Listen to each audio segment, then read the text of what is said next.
যারা হচ্ছে ধানের শীষে ভোট দেয় নাই বা বিরোধী দলের নেতাকর্মী আছে, এদের বাড়িঘরে হামলা করা হচ্ছে, দোকানপাটে ভাঙচুর করা হচ্ছে, অনেককে পিটিয়ে আহত করা হচ্ছে। আমাদের কাছে অনেকে অভিযোগ করছেন যে সারা দেশ জুড়ে বিএনপি নেতাকর্মীদের দ্বারা সারা দেশে এক ধরনের অরাজকতার পরিস্থিতি সৃষ্টি করা হচ্ছে।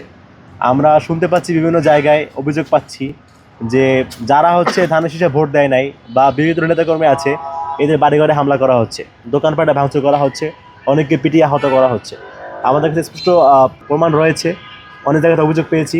তো এই বিষয়টা আসলে আমাদেরকে শঙ্কিত করে যে আমি আসলে মিডিয়ার মাধ্যমে বিএনপি হাইকমান্ডের প্রতি একটা খোলা চিঠি দিচ্ছি যে জনগণ আপনাদেরকে দায়িত্ব দিয়েছে দেশ পরিচালনা করার জন্য, দেশ দখল করার জন্য নয়।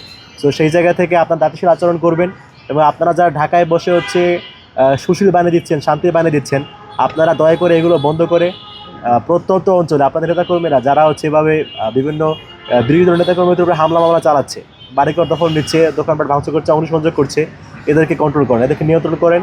এদেরকে নিয়ন্ত্রণ করতে না পারলে এদের মাধ্যমে যে ম্যাসাকারটা হচ্ছে, এর পরিণতি আপনাদেরকে হাসিনার মতো করে ভুগতে হবে। ওই জায়গা থেকে আমি আপনাদেরকে অনুরোধ করবো, আহ্বান করব, আপনারা দায়িত্বশীলতাতে পরিচয় দিবেন এবং হচ্ছে জনগণ আপনাদেরকে বিশ্বাস করে যে আমানত আপনাদের কাছে তুলে দিয়েছে, সেটা যেন হচ্ছে আমানত হিসেবে মনে করে আপনারা দায়িত্বটা পালন করেন। সারা দেশে অনতিবিলম্বে বিএনপি কর্তৃক যে সমস্ত অরাজকতা হচ্ছে, বিরোধী দলের নেতাকর্মীদের হামলা হচ্ছে, বাড়িঘর দখলপাট হচ্ছে, অগ্নিসংযোগ হচ্ছে, এগুলো অবিলম্বে বন্ধ করার দাবি জানাচ্ছি।